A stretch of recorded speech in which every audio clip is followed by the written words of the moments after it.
adik-adik, berjumpa kembali di Tentang Guru Kelas Vision. Hari ini Kak Fatma akan mengajak adik-adik untuk mengenal ciri-ciri makhluk hidup.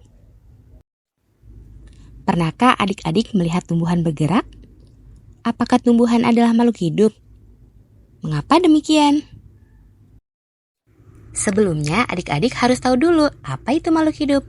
Makhluk hidup itu mencakup semua entitas yang memiliki kehidupan, termasuk manusia, hewan, dan juga tumbuhan.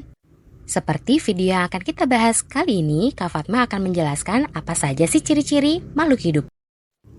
Ciri yang pertama adalah bernapas. Setiap makhluk hidup melakukan proses bernapas. Bernapas berarti menghirup udara yang kaya akan oksigen dan mengeluarkan karbon dioksida.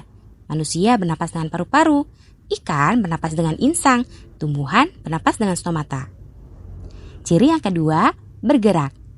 Kita semua tahu ya kalau manusia bisa bergerak. Lalu, bagaimana dengan hewan dan tumbuhan? Ternyata hewan dan tumbuhan juga bisa bergerak loh. Makhluk hidup memiliki kemampuan untuk bergerak, baik itu berpindah tempat maupun tetap di lokasi yang sama.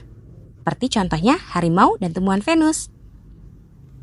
Ciri makhluk hidup yang ketiga adalah berkembang biak. Makhluk hidup memiliki kemampuan untuk bereproduksi, yaitu memperbanyak diri demi menjaga kelangsungan spesies agar tidak punah. Contohnya, seperti burung yang berkembang biak dengan bertelur. Selanjutnya, tumbuh dan berkembang. Makhluk hidup mengalami pertumbuhan yang lebih besar dan berkembang menjadi bentuk yang lebih sempurna. Contoh pada tumbuhan, kita melihat dari tunas yang tumbuh menjadi pohon kelapa yang tinggi.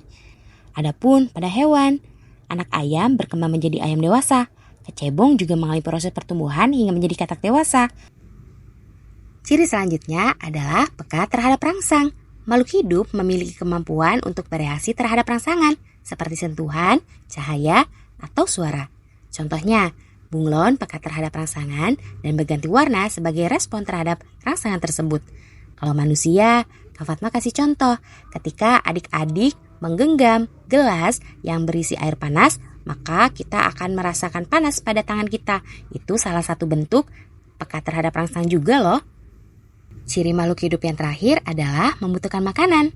Setiap makhluk hidup memerlukan makanan dan air guna mempertahankan kelangsungan hidupnya. Contohnya, tanaman yang membutuhkan matahari sebagai sumber energi utama untuk melakukan fotosintesis. Kalau manusia dan hewan juga sama. Mereka memerlukan makan dan minum untuk mendapatkan nutrisi bagi tubuhnya. Itulah beberapa ciri-ciri makhluk hidup yang dapat Kak Fatma sampaikan. Terima kasih karena adik-adik telah menyimak. Semoga dengan belajar tentang ciri-ciri makhluk hidup, kalian bisa memahami keanekaragaman hayati dan interaksi dengan lingkungan. Selamat belajar dan semoga sukses. Oh iya, jangan lupa Kak Fatma minta adik-adik untuk like, komen, dan subscribe channel YouTube Tentang Guru Kelas Vision. Karena apabila nanti Kak Fatma sudah upload video lagi, adik-adik bisa langsung menontonnya. Assalamualaikum warahmatullahi wabarakatuh.